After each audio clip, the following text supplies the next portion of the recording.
This is the Big O Show. This is the Big O Show.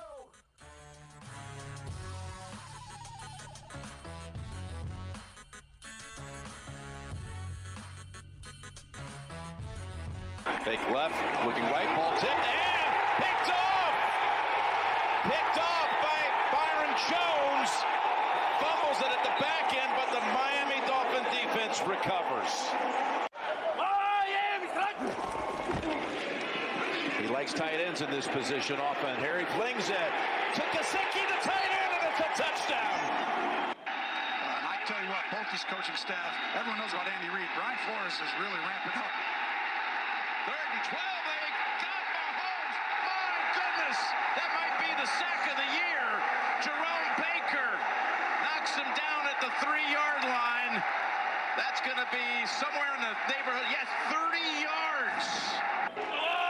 He got pummeled by Shaq Lawson after the release. It's an under part of his game to stand in and take hit over and over again. Now he slides, throws. He's picked for a second time. He's picked off again. This time it's Eric Rowe. And again, Miami will start with a short field. The second time in the quarter. Here's a toss. Intercepted again. Howard has one. My gosh, Xavier Howard has now passed in 5 consecutive games. Tua toward the end zone. What a catch! Took it away from Thornhill. Gesicki has another one. He keeps it. Tua still waiting for a signal. Nothing yet. Well, touchdown.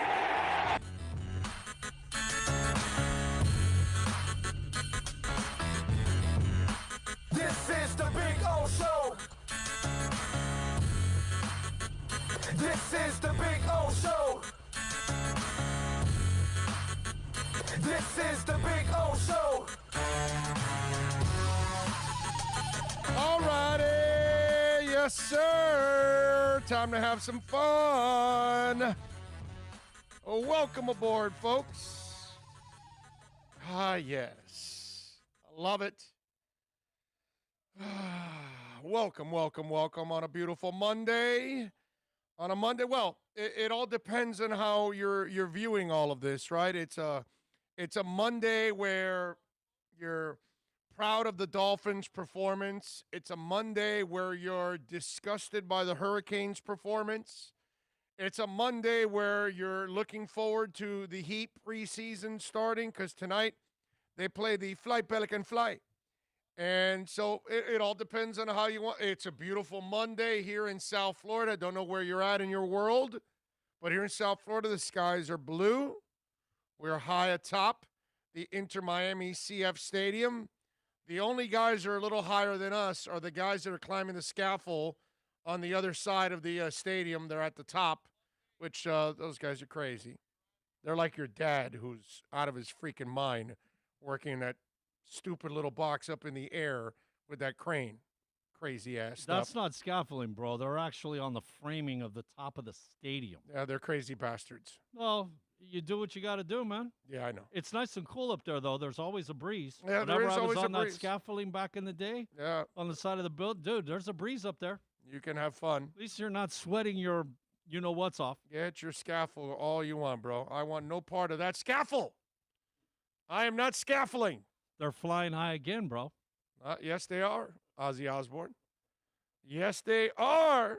So how you guys feeling out there? I got to tell you, man, it's we talked a little bit about it on Onside, obviously, but I am so disgusted with Manny Diaz. I'm at a point now where I'm wrong. That's all, right? I mean, we're not all going to nail it. We're all not going to be right all the time. And a lot of us wanted Manny Diaz to be the head coach. I got to tell you, I know they're not going to fire him because they don't have the kind of money to eat that salary that's left and go find somebody better. But I'll tell you this, man. I got to say, I was wrong. Are you at the point already where you're saying you're wrong about Manny Diaz? Because you wanted Manny like most of us did. 100% of us, 99.9 of us, wanted him back. Yes. We got him back. We were all ecstatic that day. Super excited. Okay? But bottom line, and like we've talked about many times, everything was done right during the offseason. The problem is when the ball gets kicked off, Right. it fails Right. miserably. Yeah. Yeah. No, you're right. That's You're right the only about that. problem. The only problem. Only when the ball gets kicked off. That's No, all. you're right. I mean, and that's the thing. Game day, the guy's not a difference maker, and anybody that tells whatever he built up this year, he lost it all in that game. Because really, you look at their schedule, and they beat UAB, Louisville, FSU, Pitt, Virginia, NC State, Vautech, and Duke. And NC State's the only one that has a decent record. But outside of that, the rest are garbage. So your schedule is garbage. You've beaten garbage. So you're slightly above garbage, but you're not ready to ever be competing or contending for anything the way they coach. And to me, that's the real problem with the University of Miami right now, is that it just doesn't seem like they can find the right head coach. And I said this on Onside, and I'll say it again here. I'm with Manny Navarro on this one. Manny has said many times on our show and others that if I'm hiring somebody at the University of Miami, I'm going to hire somebody experienced that has already built programs. They keep taking the guy that has never built a program, and they keep failing with that guy, whether it's Al Golden, whether it's Randy Shannon, whether it's now Manny Diaz. They just keep failing with that guy. And we had the guy Mark Richt, but we didn't know that Mark Richt was out of gas already at that point. That the Mark Richt we got was already burnt out from the SEC in all those years, and he didn't have the fire you needed in order to get this thing done. You know what I'm saying? So it's just, to me, the University of Miami, it's a real problem right now. I don't know where Blake James goes from here, because he can't fire the guy, and I understand that. But how are you going to get out of this rut that you're in if the guy you hired can't get you out of the rut? You know what I mean? And you know what's the answer?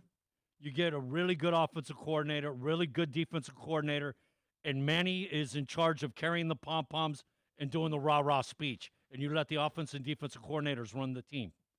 That's the only – because this guy's involvement, man, I'm sorry, you're the defensive guy. And, man, that defense, that was the worst defense. This is worse than Syracuse, us. Remember getting smoked back in the day, Donovan McNabb? This is worse than that. Yeah, this is the worst. 778 yards, two running backs, one that got 300, another one that got 200. Are you kidding me, dude? That's disgusting.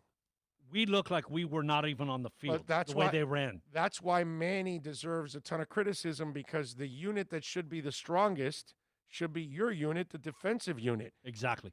You know what I mean? And that's where that's where there's no way you can twist it, turn it, no, dude, your defense got smoked, guy. Yeah. Sorry. That's your side of the ball, buddy. Yep. No, I'm with you. And so it's disgusting to see what's going on with the Hurricanes. Josh is in the house. A little roll call there. Hialeah Bread is in. John Rouse in the house. Herman Cueva. Antonio Gutierrez. George Albanese is in. Gus 1388. He says, I want a Captain and Ginger. Captain and Ginger. Dennis Akers says, what's up, brother? I hope all is good with you guys. Are Finns showing us they have heart? Are Finns going places, Big O? Yep, they do. I'm going to get to that in just a second. People want to do more afternoon drinking on Monday. Wow. Yeah. Julius goes, honestly, who throws a shoe, Big O? Throwing the shoe. I love that. That guy, being a Cane, I love that guy. I got to say, watching that game, I'm so glad that I caught it at the end, and it kind of totally changed where I was, considering watching the fan throw a shoe. No. I'm talking about the kid from Florida throwing the shoe. Oh, yes. The penalty. Oh, okay. That set up the field goal. Oh, yeah. That won the game, yes, dude. Come on. That was. Yes. I got to say, Okay, It didn't totally change the mood, okay? Because I thought there was a fan at the game. No, What the hell no, is that? brother. We're talking about the Yeah, for Gators sure, yeah. chucking shoes I mean, across the Gators, yeah. chucking shoes down the field. That was beautiful. Yep. Yep. That was in honor of the Seminoles for Free Shoes University. So it was just one of those things. What up, Bo? Bright future for the Finns. I agree. Herman Big O, I like it when you say an onside. All right. Willie Molina says, take a punt returner away for a touchdown, and it's a different conversation. You're correct, sir. But the team will get better, man. I'm not worried about it. Rosendo says, good afternoon, everybody. I'm so proud of the Dolphins team fighting back to go toe-to-toe with the world champs. We have a bright future with this kid at the helm at RQB. Let's see. Afternoon, and Bill from Troy Ortiz. Manny is definitely not the man. Unfortunately, the U doesn't have the money to get a real head coach. It's true. Willie Molina says he's proud of the team. Josh says bright future. Ian from Brooklyn. John says, how much longer is Manny's contract? I want to say it's at least 3 more years. I think. Wasn't it 5 out the blocks? Yeah, I think it was 5. So I think this is 2nd year. So he's got 3 more left. So yeah, it's a problem, man. And they're not the kind of program. And plus COVID, so they lost some money here this year because everybody did. Big O, the Dolphins kicking that field goal in the 4th with 31 seconds left was a bookie move. Well, it's not a bookie move. It was easier to get the 3 then. So if you get the onside kick, not onside radio, but the onside kick, then you go for the touchdown. But if you try for the touchdown right there and then and you don't make it, then you run out of time to try to pull both off. So I get what they were trying to do. When you get in that situation, you make a play to play for another play exactly. to win the game. Right. And that was the right decision at the time because it keeps you alive, keeps you in the game. Yep. Two Extreme says the one and only complaint I have for our Finns is please stop trying to make Jakeem Grant the big play catch guy. He's a gadget receiver. I understand work with what we've got, but we know what he truly is. Now, hold on a second. Jakeem's dropped too many balls, but he's only at fault for the first one. He's not at fault for the interception. That was the defender that got the arm in and caused that play to be broken up. Okay, now I'm with you, but at this moment they don't have a lot left, and then they lost Jakeem too. You know what I mean? So you got to work with what you have, but Jakeem does drop too many. It just happens. At every game there'll be a drop at one point or another. So I get the frustrations with Grant, and you should be frustrated with him. How do you not prepare your team to stack the line and shut down that running game? Diaz should have never taken a big school job until he ran a couple of smaller schools. Well, we know that now. Let's see. GP Trap is in. Says, hello, everybody. Tremolio says, I want Herman Edwards for UM. Lisa Rose says, ha, I was at the SU Canes game at the Carrier Dome. Oh, she was at that one with Donovan McNabb. Brandon says, I'm in the house. Emery Wright says, I'm proud of the Dolphins. Brandon Flood is in. James Roman, greetings to all. Raging Dolphin Maniac. I'll say this. If Manny stays, you remember how we paid. Oh, no, he's staying. You remember how Not we going paid. anywhere. But you remember how we paid Syracuse back the very next year. Yes. And that's the one where Rowan Marley saying, look, he's getting we're not going to pay back North Carolina. We don't have the guy. That's my point.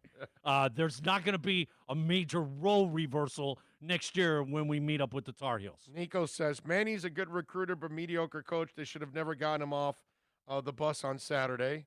Lisa says, real men wear pink.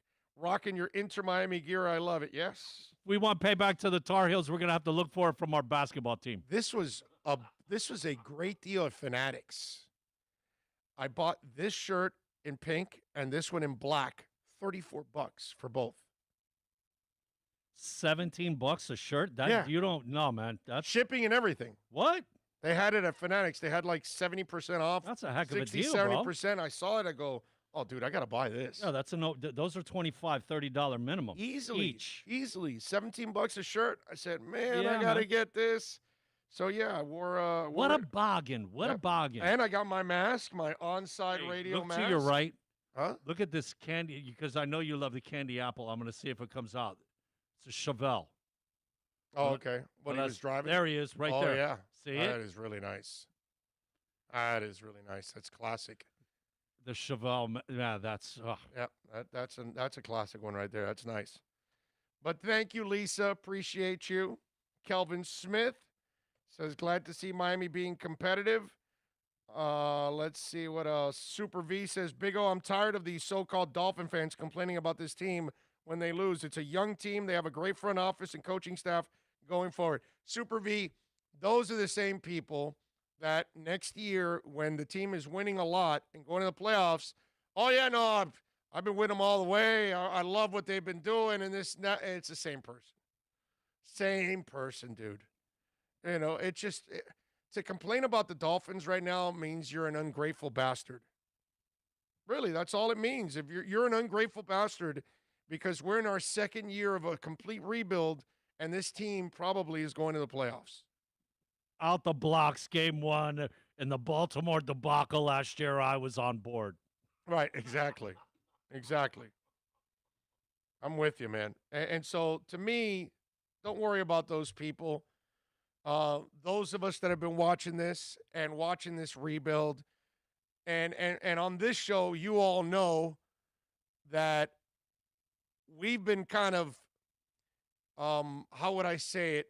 We've been kind of guiding you through this whole rebuild and guiding you through the progress that we were watching, even in the losing. Even when they were 0-5, I would tell you there's improvement here. Look at this. And then 0-6 and 0-7, and then we started watching the wins. But those of us that watch it every day, we know what the hell is going on. We see the progress, you know, and it doesn't always have to be about a W. Progress can be made in many other ways. Yesterday, it wasn't about a W, but it was about a young quarterback coming of age, where he had to overcome the loss of every weapon possible, and he's got only third and fourth stringers in every position, except tight end, because Shaheen at least is a second stringer. But everybody else, receivers and running and the running backs that you currently had, and all those were all third, fourth, and fifth stringers. Okay, receiver, you're okay. Let's see. It's Devontae, it's Preston, yeah. Yep. It's Grant, it's Hearns, it's Wilson. So you're on your sixth guy and seventh and eighth guy. Well, Ford might be your sixth guy, and he didn't even get to play. Ford is your sixth guy. So and they'll get him back next week now against New England, which in your awesome. backfield, you're missing your top three guys. Yeah. I mean, it's just, this is like. I don't know that you could cripple a football team at the skill position any tougher than we were dealing with yesterday. Right. I do have one question for you, because you saw when he went to the multiple tight ends and it started working. We were going down the field. Yeah. Should he have maybe done that a little bit sooner? That maybe we waited a possession or two too late? Maybe it would have made a difference, or because I was thinking about that, and it's like, man, where we're at, let's get three tight ends out there, man. Let's go. Yeah, but you got to also remember, and the no-huddle stuff that was going on, and some people were like, well, why didn't you do it a little earlier? The thing is that now, remember, you're taking chances as an offensive coordinator because you are playing your 7th, 8th, and 9th receivers in line. Are they going to read everything the right way? Are they going to pick up on the blitzes? Are they going to run the right routes? Are they going to go short when they were supposed to go deep? Are they going to go deep when they were supposed to stay short? So there's a lot of things in play. It's not just, well, hey, Tua's comfortable with this. Go for it. Yeah, he's comfortable, but that's with Devontae Parker and Preston Williams and Jakeem Grant. You still have to have some control. Your frontline guys. As you keep losing people and a lineman, it just gets to a point where you're almost like rolling the dice now at this point, and you're trying to figure things out. You had to shuffle the line too because Eric Flowers was out. I mean, there's a lot to what went on yesterday. And I just love the fact that down 30-10, we thought, oh, man, this thing's over. I even tweeted out game over. And for them to hang in there and come back on that, I thought that was just simply amazing. Simply amazing. I would have loved if we would have been able to make a play on that 4th and 1 that Hill caught, the slant. Right. You know, just to see where it would have gone. Because when you add up all the receivers and the running backs, us missing, forget about, the punt return. And like, literally, if we have those guys, man, I think that game's a different game. Yeah. Okay? Yeah. Because you could see where over the top, I mean, Tua's accuracy, man, there were some plays that our receivers got their hands on the ball going up, and it went through. You know, the ball, they didn't come down with the catch. I got to think Preston Williams if he's there, Devontae's there the whole game, man, this very easily could have been a victory for us. Yeah. Yeah. It's crazy stuff, man. It's crazy stuff. We have every reason to feel good.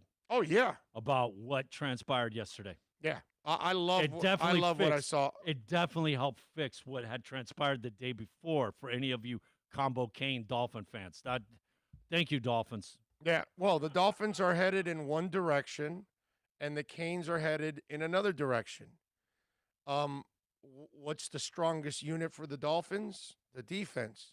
What is Brian Flores? A defensive mind. What is Manny Diaz? A defensive mind. What it played like cancer on Saturday? His defense. That can't happen, dude. Can't happen. You play the Kansas City Chiefs on Sunday. What's the strongest part of Kansas City? Their offense. Who runs the team? Andy Reid. Of course. Mike Tomlin, defensive guy. Their defense is always going to be good. Man, they lost two of their best pass rushers, and they're still pressuring people left and right. They lost yesterday, but still they got TJ there. It's the great. way Kansas City finished for the first half. I kept thinking about what you said about what is the formula to the Dolphins winning. You need to be up by 10, and there we were up by 10 right before the half, and they like we said flicked on the switch, man, and away they went, and it was like, wow, we have beaten them this half. Yeah, and they're winning by 4 on the board. Yeah, like with a quickness. You turned them over 4 times, and you still lost. It's amazing. But again, these are just little things that went on yesterday. That's why, if you're a Dolphins fan, what happened yesterday was awesome. Awesome. Because you know, and I know, that we have a head coach now that once Chris Greer gets some more talent, he's going to be kicking everybody's ass pretty much. Because he barely had talent last year and found a way to win 5 games. Yesterday, he lost everything on his offense, and yet he and this young quarterback still found a way to make it a game. And hell, you were able to hang with the number 1 team in the NFL, man. Almost put you in a position to win the game. It's freaking awesome. Love what I'm seeing from the Dolphins because I know what's coming. Now we got another draft coming up, and they're going to kick ass with that draft. I mean, think about this. Lynn Bowden Jr. now is developing. That's a free 3rd-round pick you picked up because the Raiders didn't like him. The 80th pick in the draft you added to your draft class this year. And he's already playing. They got him already. They made him productive in the last 2 weeks. And he's only going to get better. I like what I see from Lynn Bowden Jr. How they could do all kinds of things with him. I love it, dude. The kid was called on and stepped up big time, man. That was a big stage yesterday. You saw who was in the booth. You know, we were the premier game at 1:00. Yeah. That was fun, man. I love what I'm watching. That's why I know that once this guy gets more talent, it's over. This team's going to be just exceptional, man. but it's going to take a little bit. And unfortunately, that's the thing that has sucked about this year. That Albert Wilson and Alan Hearn said, we're opting out. And then, unfortunately, Preston goes down with another injury. Devontae breaks down again. Now, Jakeem, a small guy, you're giving him a lot of playing time. He was wearing down. Yeah, but you had talked about that in the beginning of the season. That the guy needed to be an 11, 12 snap guy, And now, because of all the injuries, once again, and then that puts him at risk. And then get the Gesicki injury just got me sicky to watch Gesicki. The way I have this bone here protrudes out because I had a second-degree AC joint injury. And when I saw Gesicki and they were holding up his arm, man, I have felt that pain. I know exactly what that pain is like. And it doesn't matter what the injury is, that guy's probably done for the year. Because I don't think you get healthy in 3 weeks. I really don't. Maybe for the playoff game, he might make it by then. I don't know how serious it is. I don't know how if it's dislocated, if it's jammed, if it's a first-degree AC joint, a second-degree, a third-degree. I have no idea. Having broke my collarbone twice on my left and my humerus on the right, when they're holding your arm, when you're holding it across your chest, that's because you're having pain breathing. Yeah. Because of what's happened to your torso, and you can't let it hang because it's man. Oh man, yeah, you see your the eyes, stars. Your eyes want to water. Yeah, you see the stars, dude. See the stars. So the Gesicki thing, the way they were holding his arm, man, I was just and like, oh no. And for them to be in that game after all of that, wow! I can't wait till we have a full complement. We'll beat Kansas City. Definitely. And give this team another year. They load up the talent. They load up the experience. They'll be able to beat Kansas City. I don't know if you guys saw this. Oh, I'm going to say this. I don't even think about adding the draft picks next year. If we're full strength with what we have on our roster, if they're all healthy, man. Right. Think about it. If we got Preston Williams, if we have all of our running backs, this game's a different game, bro. Yep. Therese Paylor is a buddy of mine that works in the media. He is an NFL writer for Yahoo Sports. He lives in Kansas City. He was the Chiefs beat writer before he took the job with Yahoo a couple of years ago. And I used to bring him on all the time whenever we had something Kansas City related. And I brought him on this past week on at the Onside show. He wrote today, will anyone become Pat Mahomes' great rival? We still don't know. But while Tua has much to prove, I'll post a notion I don't take lightly. There were shades of Mahomes Brady in the Dolphins' chippy 33-27 loss to the Chiefs. Okay? That's a national NFL writer living in Kansas City, just being objective because you see it and I see it and we're freaking homers. Right? That's what it is. You guys are just Miami fans. You're homers. You're just wishing. Our visual's usually skewed a little bit. Yeah. Which anybody that knows me knows that I don't go for that crap either.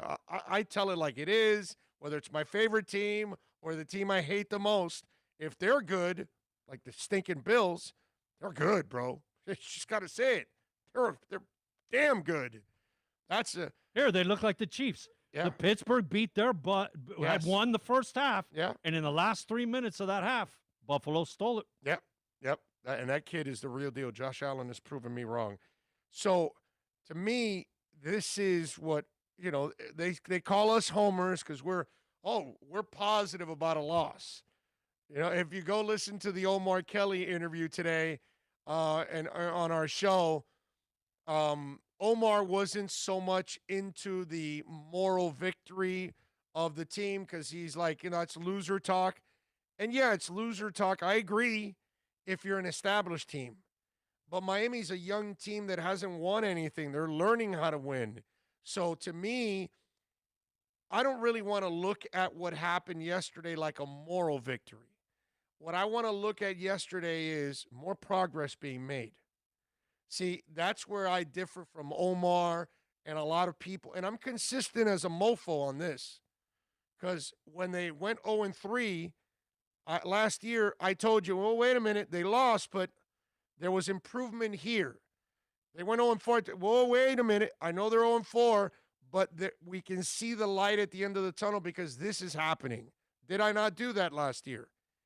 And slowly but surely, we pieced together as they're getting, and they started winning. And yesterday is one of those moments that you're going to remember, because the next time they're in that moment and they're loaded and they don't have injuries everywhere on the damn roster, they're going to win those games. And you're going to refer to that game and you're going to say, that was the moment that team said, if we do our jobs, we can be competitive and beat anybody. And yesterday, can you imagine if Miami pulls out that victory? I was going to say, I was, hoping that they would pull it out. If they pulled it out, I was going to say, this is the best win in the last quarter century of the Miami Dolphins. Okay? Yesterday would have been the best win in 25 years for this team. Yeah. I don't think there's any denying it. I don't think there's any denying that. Think about it. Even in the seasons, a couple seasons that you've had winning seasons, are meaningless games. You weren't building on anything. You were in and out. You weren't following it up with another winning season. No, dude. This team won 5. Now they've won 8. They'll win more. And next year they'll win more than they won this year. Because it means something what they're doing here. So the win would have meant something. So when I told Omar this, and he goes, I don't go for that. It's not a matter of falling for the cliche of moral victory. It's about being objective and saying, well, wait a minute, dude. Yesterday, this team was debilitated by 1,000 injuries. They got a rookie quarterback going up against the best quarterback on the freaking planet. And they hung in there, and they didn't give up at 30-10, and they ended up losing by 6. Hey, let me tell you something. On 4th down, when Andy Reid goes for it and doesn't punt, that was the ultimate sign of respect for Tua, because he had just watched Tua with a bunch of nobodies drive the field for a touchdown. He said, hell no, I'm not letting that mother effer get the ball back again. We're going for it here. That was all Tua right there. That was Andy Reid going, no. I'm not going to be known as the guy that opened the door for Tua and to see one of his many comebacks in his career. And everybody's going to use that game as a reference point because I said, nah, I'm going to punt and I'm going to let Tua actually, try it. He didn't want to let Tua try it. He didn't want Tua to get the ball. When he went for it on 4th down, that was a message of respect for Tua. He used to do stuff like that. If it was Pat White or Ryan Tannehill or John Beck or any of these guys, any of these deadbeats that you've had over the years, he happily would have punted. Here you go. Boom. Go ahead. You know who used to do that? Let's see if you could drive down the field. And you know that those quarterbacks all would have made a mistake. Tua, he might have sliced that bitch up like a surgeon, and all of a sudden, fat-ass Andy Reid is sitting there going, oh, man, why did I punt and give it back to the kid? He's one of those guys. It's what Belichick used to do to the Colts. Don't give Peyton Manning the ball back. No. That's the same type of respect. Well, we did that actually in a Colts game that we gave the ball back. Do you guys remember that game? And Manning scored. There was like a minute left in the game. I forgot how it went, but we should have done – there was something that we should have done to hang on to the ball, and we ended up giving it to Manning, and then sure enough. You know what? I want to say what? I want to say it's the year that the Colts and the Saints were in the Super Bowl, and Miami had lost to both those teams. Didn't the Colts and the Saints play together in the Super Bowl? Yes. Right? Yes, that's the one that the Saints beat them. Right. With the onside kick. Yes. And at halftime. And the guy jumping the route that's the most successful route for Peyton on 3rd down. Right. Yes. Yes. And yeah, you know what? Exactly what you're saying. I'm like, you know what that guy's going to do. Why do you even give him man, you're better off trying to play keep away. Mm-hmm. Yeah. Bottom line. Josh says, I believe Albert Wilson and Alan Hearns are done with this. Oh, yeah, you bet your ass. Yeah. Yeah. They might bring him back. Josh, hold on. I believe, in theory, you are correct.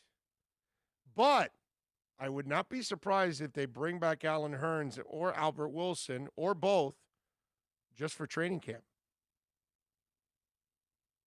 Yeah, because although they're going to be really deep next year, and maybe they won't because some of these young guys are going to roll over into next year, but just for training camp fodder, if you have injuries to your top-tier guys, then maybe you keep them around a little bit, for insurance purposes. But I believe they both will be let go after walking out on the team. And it's understandable because of COVID, but it's also, I can see where they would kind of hold it against them. Yeah. This draft, we stock up on talent 1 year to give them some experience, then another year to see them bloom. Dolphins winning right now is indicative of good talent evaluators and coaching. Oh, hell yeah. I'm with you there, James. Herman says, Big O, you think Wilson and Hearns will have Coach Flo's confidence with opting out? I asked because Flores is a team-first guy. Just wondering what's your opinion. No, I'm with Josh here. They're gone. I could see them being brought back just for training camp, and then once they get their guys and they make it through training camp and everybody's healthy, then Wilson and Hearns get cut. Flo don't put up with, and he's a no-nonsense. Yeah. This is not a name. Says, look at Big O with that sweet IMFC polo. Pink looks good on you, brother. Thank you. Thank you, my friend. Steve M says, I thought Gesicki broke his collarbone. Steve, you could be right. They haven't said anything. Do we have Flo there, right? Yes, we do, sir. All right, let me finish here with the roll call, and we'll go to Flo. What's up, Big O from Big Rig? Merry Christmas and Happy New Year to you and everybody in here. I know it's really early, but my work schedule is crazy, so I don't know when I'll be in again. All right, Big Rig, just be safe, my brother. That's all, and thank you for checking in and hanging out with us. We love you for that. Super Boom Shack says, not the win against the Ravens. Can we trade Omar to Chicago for a pack of pencils? Big Rig wants to do. Dan Horsley says 8-8 was not unexpected at the beginning of the year. Any record that is better than 8-8 is an outstanding year. Wins against Patriots and Raiders are not out of the question. Great teamwork this year. I'm with you, Dan. But it won't be easy without those guys. They need some playmakers, man. Tua needs some help. Captain Swole TV says, right, that does show respect for Tua. Oh, hell yeah. Yeah, Andy Reid gave Tua mad respect by going for it. Alex says, I'm tired of people bashing Gailey for his play calling. Do people not know that he doesn't have the talent to make it work? He's working with what he's got. That's all right. No big deal, Alex. Don't let it bother you, my brother. Those folks don't understand the game. I think 10 wins is reasonable. They should be able to beat Oakland or Las Vegas. Yes. They can beat Las Vegas, especially with that defense. What an interception by X, man. A tomahawk interception. That was awesome. Oakland and New England should be W's, and even Buffalo is winnable but might be meaningless. Buffalo's damn good, bro. Okay. Trade Tua for a first rounder. There we go, Andy. That game's going to come down to doesn't mean anything to Buffalo. Yeah. Because remember, only one team gets a bye this year. The other 6 that are 2 through 7 are playing. So you may want to rest. It's even more important to, per se, rest your guys going into the playoffs. You know what I'm saying? Mm-hmm. So if they're already slotted with the number 2 spot and can't overtake Kansas City, I could see them backing down, right? That game, at least a half, to rest your – because you're not going to get that bye week as the number 2 seed anymore. Right. I see what you're saying. Somebody asked, did Alan Hearns sign an extension? Alan Hearns is under contract for 21 and 22. Now his base salary is just 1.7 million. He's got a signing bonus of 433 and a roster bonus of 525. There's a potential out after this season because it's really a 2-year, $3.9 million deal, and they can take $866,000 of dead cap money and let him go after this year. So something tells me the potential out is coming for Allen Hurns. This was more of a 1-year deal with an option to add 2 more, which I think they would have only added 1 more if anything. Now, I doubt they even add that 1 more. But I can see them bringing him back, like I said, just kind of for training camp fodder and things like that, and then get rid of them if they're happy with their depth at that point. COVID's still hanging around and is an issue. You know what I mean? It would behoove you not to keep a guy that knows the team. Yep. Mario Gutierrez says, Big O, Andy Reid and the rest of the league starting to respect Tua. Oh, yeah. Josh says, I felt strongly that if we got a stop on the last KC drive, Tua would have driven down the field and won it. I agree. 90 miles from Cuba says, in Flores we trust. David Pridham says, Tua will be a top 5 QB next year. I agree. Ohio John says, Hollins and Shaheen are young, hungry guys that could step up and fill Gesicki's shoes these next few games. Well, they better. We're going to need them. Big O, what is your opinion on Preston Williams? Do you think Greer and Flores take the Devontae Parker approach with them and be patient, or do they cut bait and draft this possible replacement? I think they'll try to draft a possible replacement, but I think you still bring them back, especially a Preston Williams, which is not costing you much, and he's under contract and he's under control. I think you bring him back. Parker's going into his second year of that extension. We'll see where he's at health-wise. You know? Big O, that defense got sticky fingers. They do. Raging Dolphin Maniac says, Andy, flaw in your logic. If Tua's injury-prone and not good enough, you can't get first-rounder for him. That's interesting. All right, let's hear from Flo. The head coach addressed the Meteors today. We got to find out on Gesicki and other things, which I doubt he's going to tell us.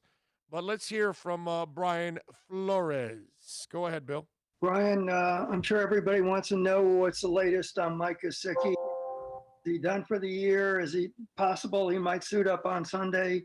What are the results showing? I think it's too early to tell how. We're still going through the evaluation process, with our medical staff. So too early. I'm not even going to go into, how he felt this morning. Obviously I talked to him, but I think it's too early to tell with Mike, but also some of the other guys who got banged up yesterday. Cam? Hey Flo, how you doing? I know you're not big on individual awards or anything like that, but X's name is going to be mentioned for Defensive Player of the Year. Your name's been mentioned for Coach of the Year. I'm curious what each of those awards, if anything, would mean to you or him. I mean, you said it. I'm not really into the individual award, especially in a team game like this. I think my focus right now is just on this team, helping this team, make the corrections and improve on yesterday's game. Again, the individuals, my job is about service. It's about helping these guys get better. That's where my focus is. So, look, X has had a great year. He's played well week after week after week. But he doesn't do it alone. He's got teammates. He'll be the first person to say that. So, yeah, I mean, I'm just worried about helping his team get better on a daily basis and weekly basis. Adam? Yeah, hey, Flo, I wanted to ask you more about the receiver position. Curious, with Isaiah Ford, is he eligible to practice this week if he passes his COVID test? And if so, what might you look for from him? And second of all, have you given any thought to maybe reaching out to Kenny Stills? I know he's a free agent. Whoa. Jay-Z the second part of that one with Stills, I mean, that's more of a Chris Greer question. In other words, he's not interested. Brandon and Marvin, they handle all that. And, those conversations, or they'd be obviously internal if and when they happen. Isaiah Ford. Okay, I was just kind of thinking of the first part of it. Obviously, he's got some familiarity, and we'll see. We'll see how it goes this week, and obviously, I have a lot of respect for him, and I'm excited to have him back. Josh. Hey, Brian. Adam Shaheen obviously signed that contract. You guys showed commitment to him early in the year. Durham Smythe has had several catches the past few games.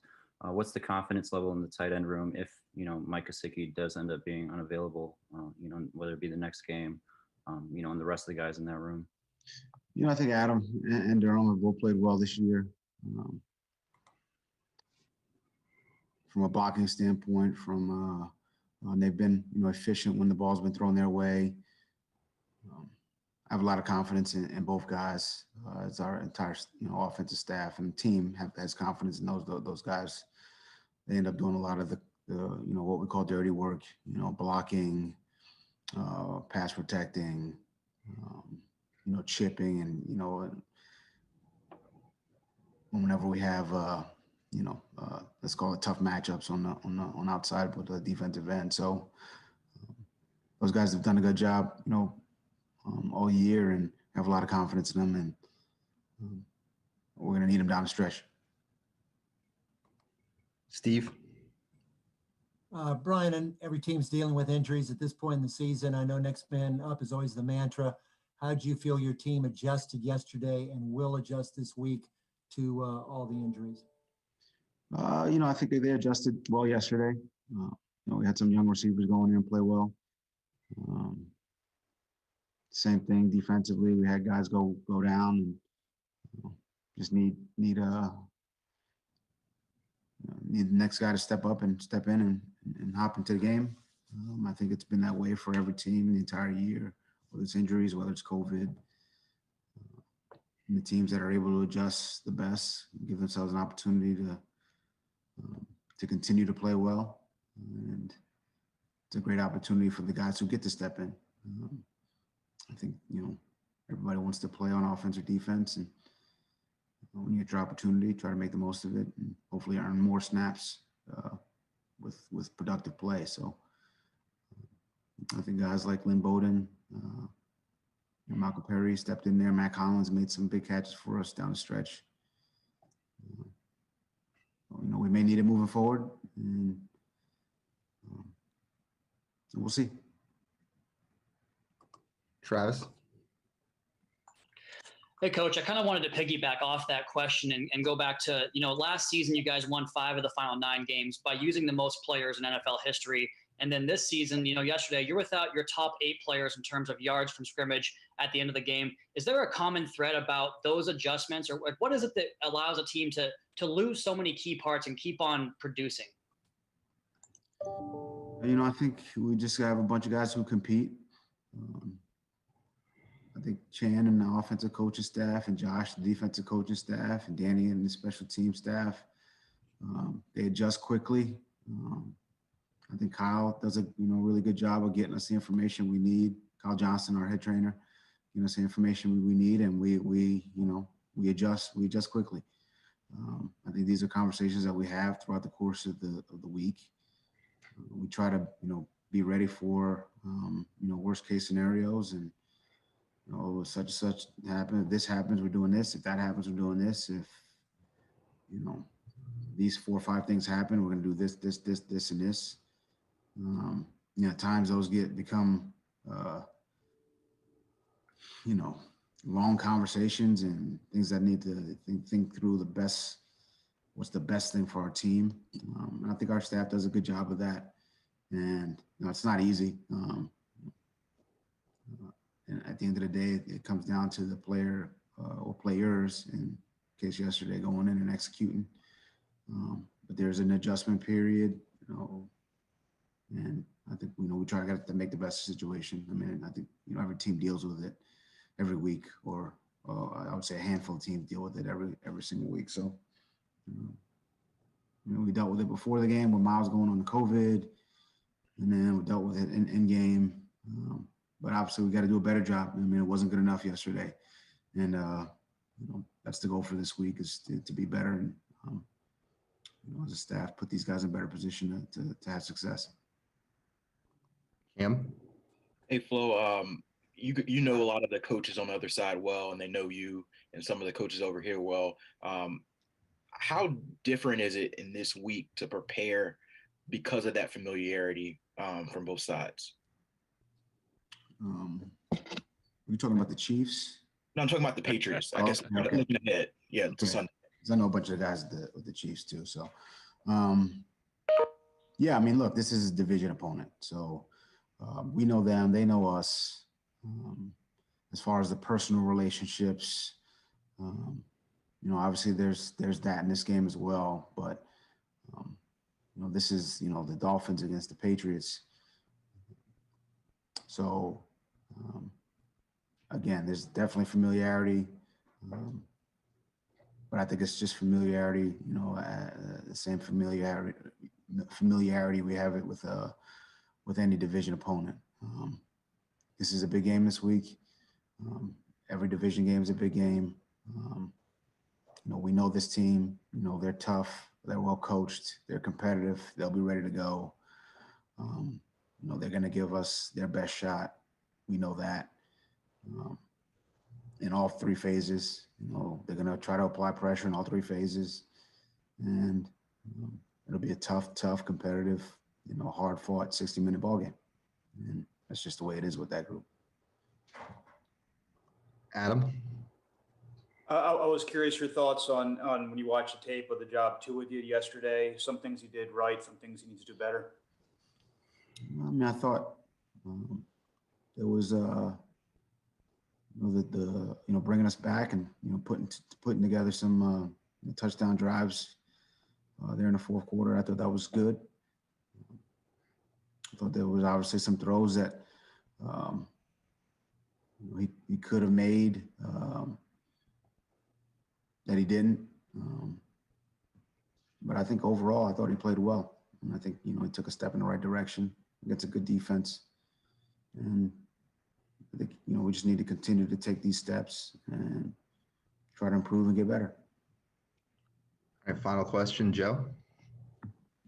Hey, Flo, regarding Jerome Baker, what are some of the traits and some of the things that he was able to do in yesterday's game that allowed him to get a 30-yard sack for loss and then 2.5 sacks total? And, we were down a couple backers, so he had to play a few different roles yesterday. We stuck him in a pass rush role, and thought he did a good job, rushing with the edge, playing off the ball. We had him in coverage. Look, Jerome's a guy who can do a lot of different things. He's very talented, athletic, can run, tackles well, and he's also the signal caller. So he did a lot for us yesterday. He can do a lot. I mean, this is as versatile players we have. I would say probably a little bit unheralded out in some regards, but this is a good player, and it means a lot to this team. He does a lot for this team, and I appreciate the heck out of him. So, thought he played well yesterday, but again, we didn't make enough plays to win. We got to be better. We got to do a better job from a preparation standpoint this week, and be ready to play a tough, physical, 60-minute ball game against a good team. There you go. That's the head coach, Brian Flores. Not really a lot there, just a lot of company line stuff. No real information on the injuries, which I didn't really expect much information on a Monday. With it, knowing that you have to play later on in the week and you're playing against Belichick, you kind of want to keep them guessing as much as you can for as long as you can. Excuse me, a little tired. Just not a lot of news out of that one, and Let's just hope Parker and Jakeem can come back. The Gesicki one just doesn't look like it's realistic. And look, I'm not going to tell you that the other tight ends can do what Gesicki can do, but I will say this. I do like what Shaheem has done. He's done a solid job for the team. Every time they call on him, the young man is actually making some plays. So that one's actually not too bad. What do we have here? Omar Kelly was a Debbie Downer today. We had the most pedestrian group of skilled wide receivers and running backs even before the injuries, and thus this team finds a way, coaching and character, to elevated third stringers. Maybe elevated fifth stringers in some point, too. It's amazing. Alex says, I am so happy with the Finns, and you should be, Alex. Super Boom Check says, hey, Coach, how did you feel after the Baker sack? There you go. 2.5 sacks for Jerome Baker yesterday. What else do we have here? Big O, why do you think Jakeem Grant has regressed this year as a pass catcher? Back-to-back weeks, huge drops. I like the kid, but help your quarterback out. I wouldn't go with regressing. I'm going to go with consistency. He's been consistent that he drops passes. And he's got to stop that. But it gets to a point now, and listen, man, this guy's caught a lot of balls in his career. Again, the second one, I don't blame him. That was the defender that gets credit for that. But the first one was definitely on him. There's at least one every week. And that has to end with him. And I don't think he'll have a future here if it continues. I think by now they should be a little concerned. The thing is that Jakeem, and we've talked about this, once you thrust him into the role that you've got to use him more as a wide receiver, I think you put him and your team at risk. If he's only going to run a few routes every game, and he's going to be your main returner, then I'm good. I'm great with that. The problem with Jakeem is he's not a frontline receiver, and he should not be running a lot of routes and getting a lot of opportunities. His opportunities as a wide receiver should be very few and far between. And it should be only an emergency situation like yesterday. But it's every week they use him as a main guy. And I think that he should not be the main guy because I think you need to see a stretch of games where he's not dropping passes before you can think of counting on him like a main guy. That's how I would handle Jakeem. We pointed out going into this game because people were talking about, oh, he's like Tyreek Hill. No. Tyreek Hill is 5'11", 200 pounds, I think it was. Grant, 5'6", 160. There's a big difference, man. Yep. Caffrey Gold says, Big O, how do you balance getting offensive weapons in the draft while continuing to build a young, fast defense? Well, remember, most of the secondaries in place, you may need a free safety because Brandon Jones looks like another winner, right? So most of the secondary's done. You got a lot of pass rushers. So maybe you get one young pass rusher that you could draft. You're going to let Godchow go because Brandon Seiler is already kicking ass. Wilkins is a beast. And Raekwon Davis is actually playing really well as your draft pick. So your young, fast defense doesn't need a ton. Maybe a free safety, maybe a pass rusher, maybe a linebacker. You don't need really a ton. And then on offense, that's where you need to draft receivers. You need to draft a running back. You need to draft another lineman. Now, they've got at least 12 picks, I believe, in this draft. So they've got plenty of picks to make all of those commitments. They have more than enough picks, and they can use a little money in free agency to fill the needs that they have for this upcoming offseason. So I'm telling you, you don't need to make it a concern. Caffrey Gold, I think is how it's pronounced. Don't be worried about it. Let's see. Sage says, Big O, it was so cool to see Tua in a 2-minute drill. Play style in the second half. So proud of our Dolphins, and the future looks bright. Fins up. I agree with you, man. Tua looked absolutely fantastic. It was a lot of fun to watch what Tua did yesterday, man. Jakeem can only be trusted on the jet sweep plays, which he does well, but wide receiver, even punt returner, scares me because his hands can lose games. He doesn't drop a lot on special teams. That has not been the MO. The MO has been as a receiver, he drops. As a returner, he's done a pretty good job. There isn't a lot of fumbling going on as a returner. So that's really not a fair criticism because that's really not a major problem for him. Oh, what do you think about Juju, Allen Robinson, or Marvin Jones Jr.? I like those guys. Allen is a hell of a player. Now, he did have a knee injury 2 years ago.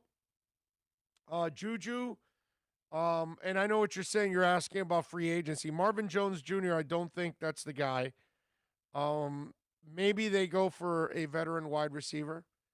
But something tells me that they're going to go young with that, and draft picks is probably the way.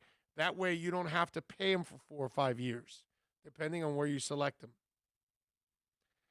Big O, I like what Tony Romo had to say about Tua, that he even saw him learn in this game. Yeah. Now, there were a lot of positives. You have a Tony Romo cut from the game, right? Tony Romo was giving the Dolphins all kinds of praise, like they should get from everybody. Everybody should be praising the Dolphins. Second year of a rebuild, the pace they're on. Give me a break. John Gruden's into year 3 and he's behind Miami. Matt Patricia was in year 3 behind Miami and fired. I can point out several cases where they've already fallen behind Miami and they're not better. Let's hear from Romo talking about the Dolphins. Go ahead, Bill. Well, you saw him play on the punt. Watch the discipline. How well this team's coached. He's going to block in the back. Nope. He's going to block in the back. Nope.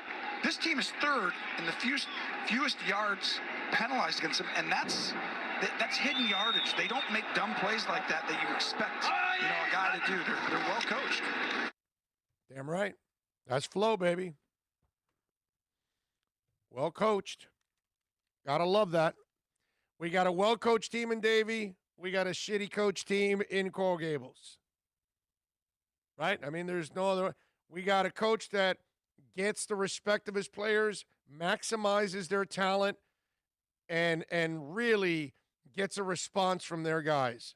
We got another coach over here that can't get the max out of his players. He fails in big moments on a consistent basis. I mean, the polar opposites of the Dolphins and the Canes is amazing. Flores is a defensive-minded coach. That's the strength of his football team. Manny Diaz is a defensive-minded coach, and his defense gave up 800 yards. Wow. It's really amazing. So, yeah, I think a lot of people need to respect the hell out of what Flores is doing. Herman says, Big O, which running back would you draft, Travis Etienne or Najee Harris? Either one. I'm good with either one, but I do love Travis Etienne. I'll tell you that. The new gym that I go to moved all of the operations outside per the governor's orders. I got to say, going outdoors is now getting really awkward. So you go to a new gym? What's the address?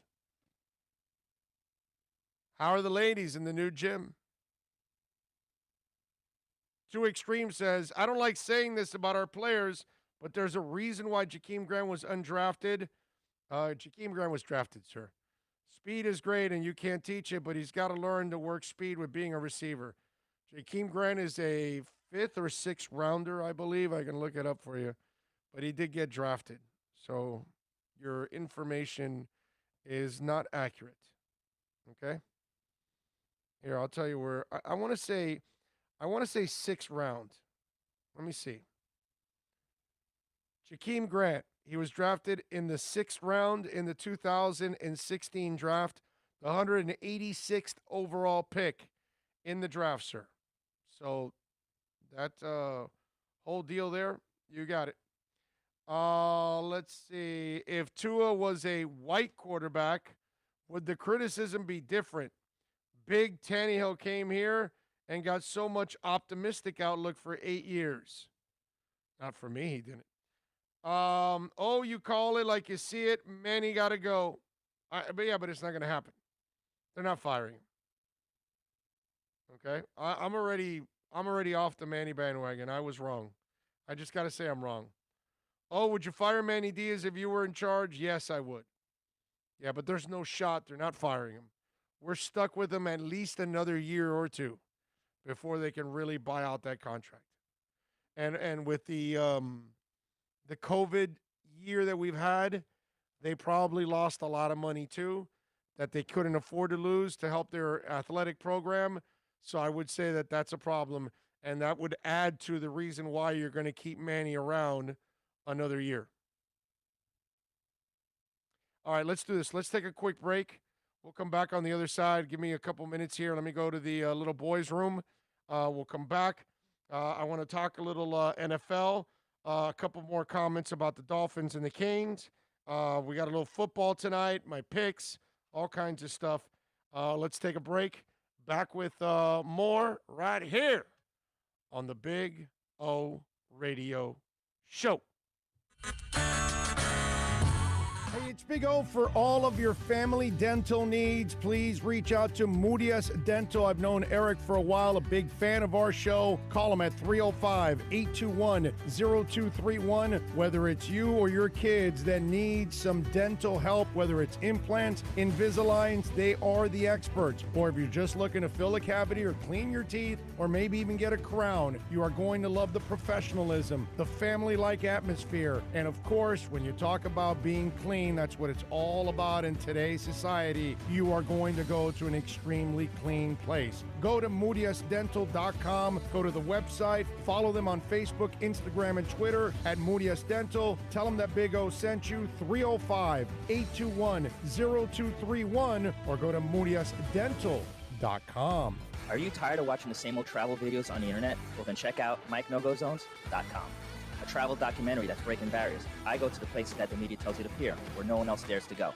Baltimore, Opelika, South Side of Chicago, and more. Go to MikeNoGoZones.com. Hey, it's Big O. For all of your CBD, THC, or hookah needs, you got to get on down to VSS West Pines at 12397 Pembroke Road. Yes, they have got legal THC. You've got to check it out. And they've got, of course, when it comes to CBD, flower, tinctures, edibles, for all kinds of reasons, whether it's pain, stress, anxiety, you name it. And don't forget, when you mention my name, you'll get 20% off. Tell the boys out there that I told you to get on down to VSS West Pines, 12397 Pembroke Road, and call them 954-613-3367. Legal THC, CBD, all of your hookah needs. You go to VSS West Pines. It's a buyer's market at Toyota of Hollywood. Over 1,500 Toyotas on the ground, and truckloads just keep on coming. Now pay up to 50% less. 2020 Camry, not $29,000, $17,775. 2020 Corolla, not $22,000, $13,775. Buy a new 2020 Toyota with 0 down and 0% financing, or we'll make your payments till 2021 at Toyota of Hollywood, the #1 volume Toyota dealer on 441 between Hollywood Boulevard and Sheridan Street.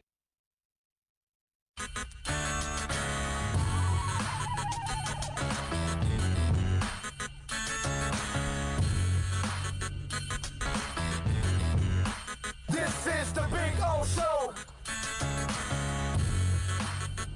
This is the Big O Show. This is the Big O Show.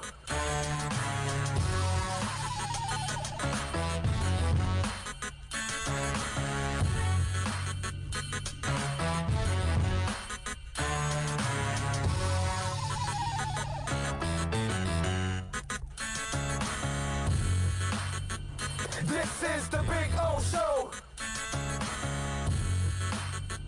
This is the Big O Show.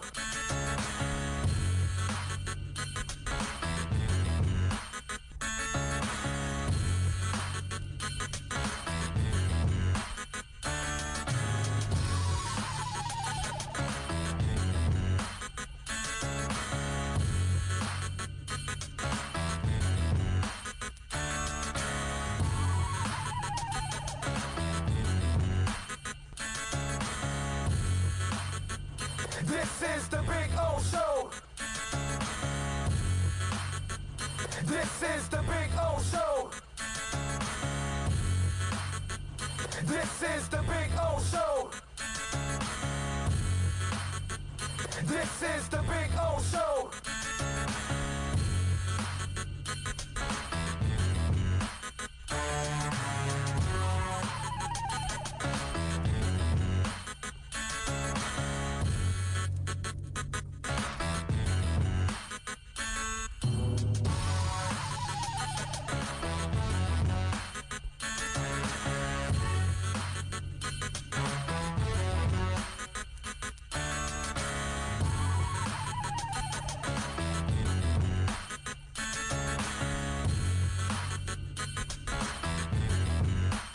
This is the Big O Show. This is the Big O Show. This is the Big O Show.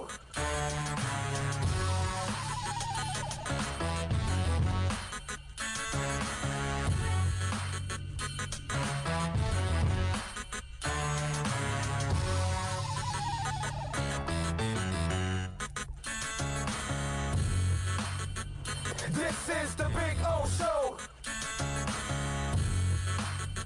This is the Big O Show.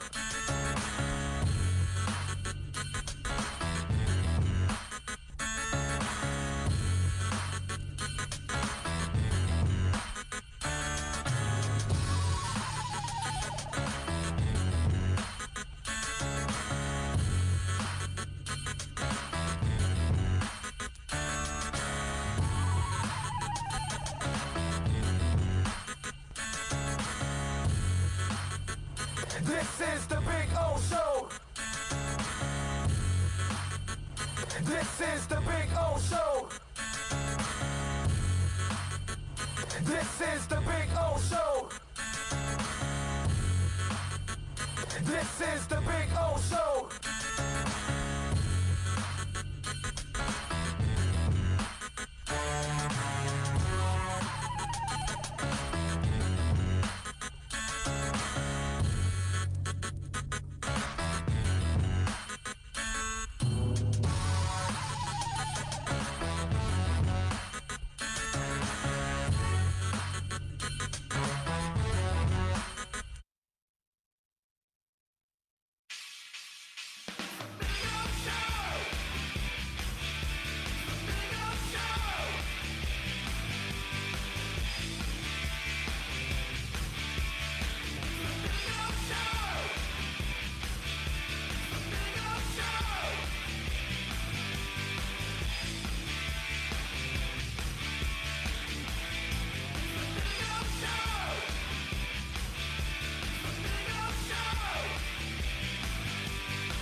All righty.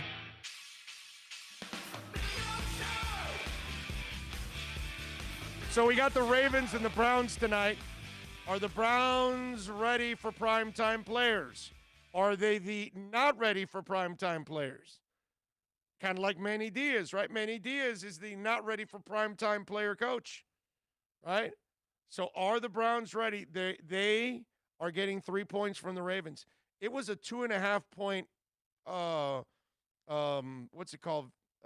number for the Ravens. It's gone up 0.5 point. So people continue to believe that the Ravens will get it done and the Browns will not. So far, Bill, we're 2-0 on our picks this week. We took Washington +3, if you remember, and they won the game 23-15. I think I even said the other day on Saturday that I might even take the money line in that game with Washington. But the +3, and they won, so they didn't even need the points. Don't need the points. We'll do it all by our lonesome. And then when I went Colts Raiders over 51, they scored 71.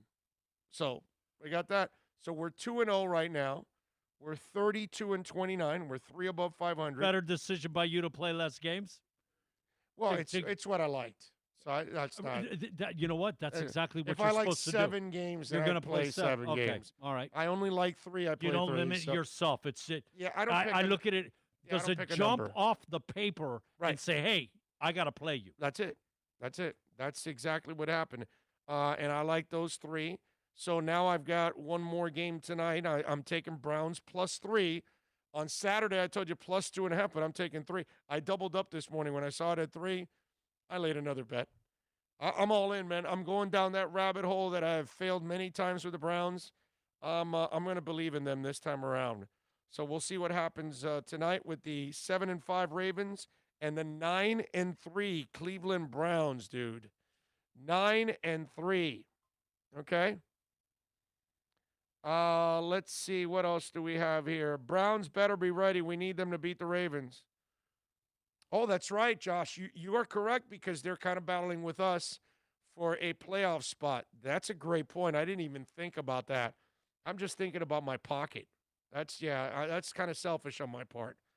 Yeah, that's pretty bad on my part. I shouldn't be just thinking about my pocket. You weren't rooting hard for the Steelers last night, man? Terrible towel and all?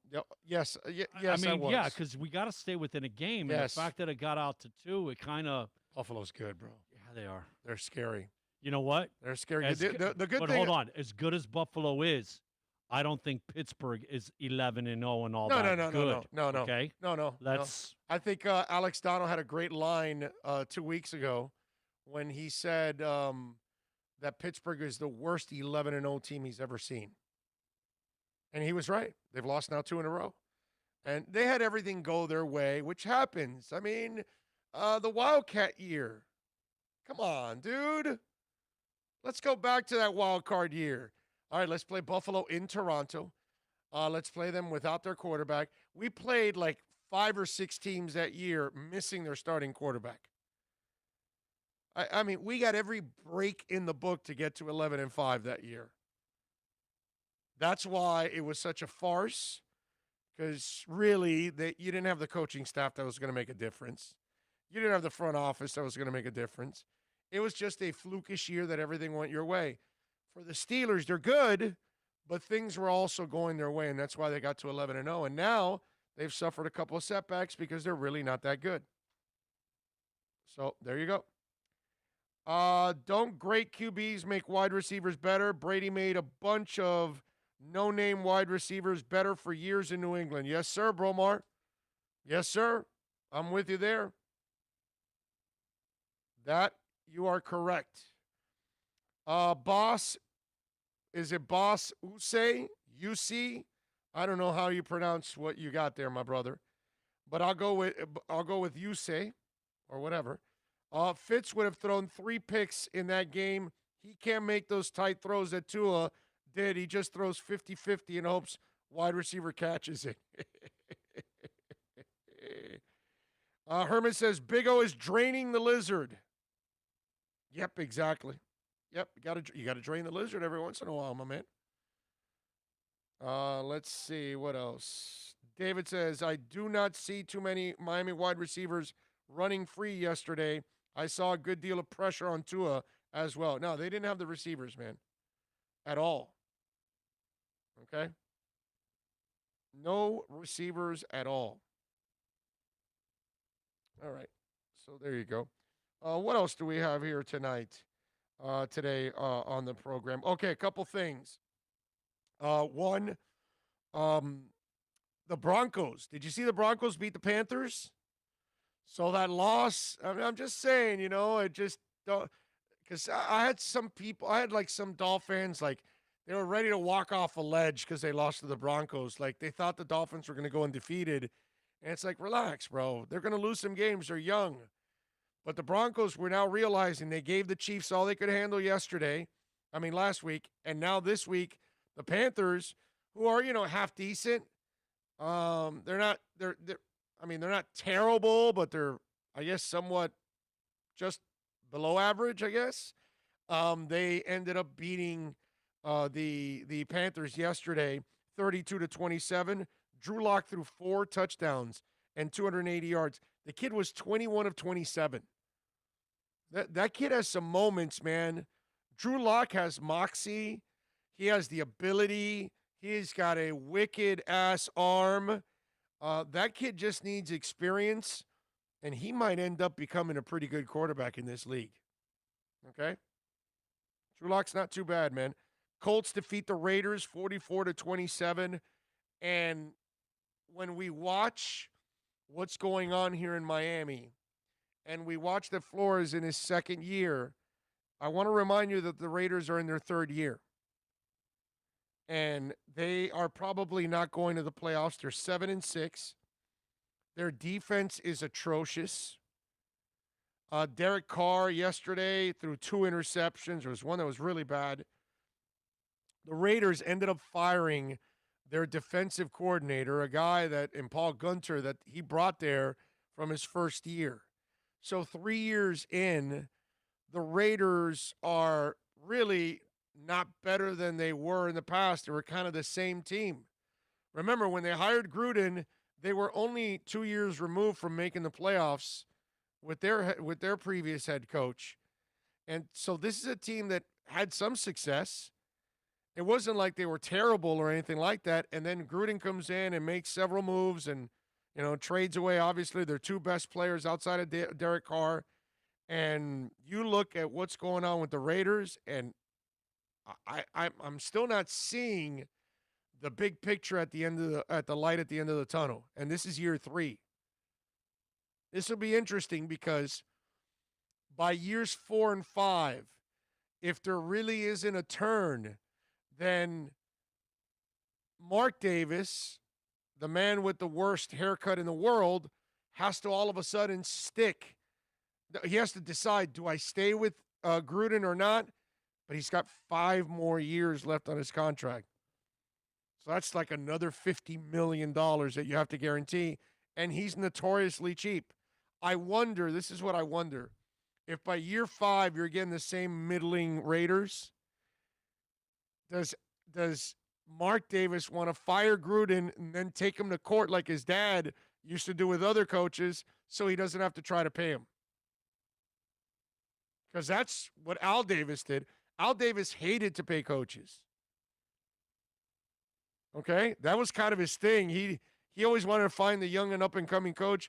He didn't want to spend a lot of money on coaches. That was like his norm. So it'd be interesting to see what he does now with John Gruden, because the Sun was more than willing to pay coaches because he obviously wrecked the entire coaching market by giving that guy a $10 million per year deal. Some crazy stuff, man, going on with the Raiders. And now Rod Marinelli is going to be your interim defensive coordinator. If I'm a betting man, like father, like son. Oh, yeah, maybe. 456 yards they gave up on the Colts offense. Colts, man, 9-4. Pretty good. It's going to be interesting to see the Colts in the playoffs. And then it'll be followed up with Phillip Rivers throwing 2 or 3 interceptions and them losing in the playoffs. The Eagles defeated the Saints 24-21. This was the game that I sat there, and when I saw the highlights, because I didn't really watch the game because I was busy watching the Dolphins. I think it was on at the same time. I have priorities. Aqua and Orange is always the priority. Plus, I am doing the post-game show here on Onside, so I got to watch it so I can talk about it. But I'm looking at that game, and I'm going, I don't believe in any of you two guys. All right? Taysom Hill, get the hell out of here. I'm still not believing you could be an every down quarterback. And then I'm looking at Jalen Hurts, and I'm like, I know he ran for 106 yards, threw for 167. You guys know how I feel about this. Running quarterbacks are going to eventually, there's one thing that's going to happen to running quarterbacks eventually, and that's injury. And it's going to happen at one point or another. You know, Lamar's done a fantastic job so far of staying away from it, from the big injury. But eventually, these guys are going to catch you.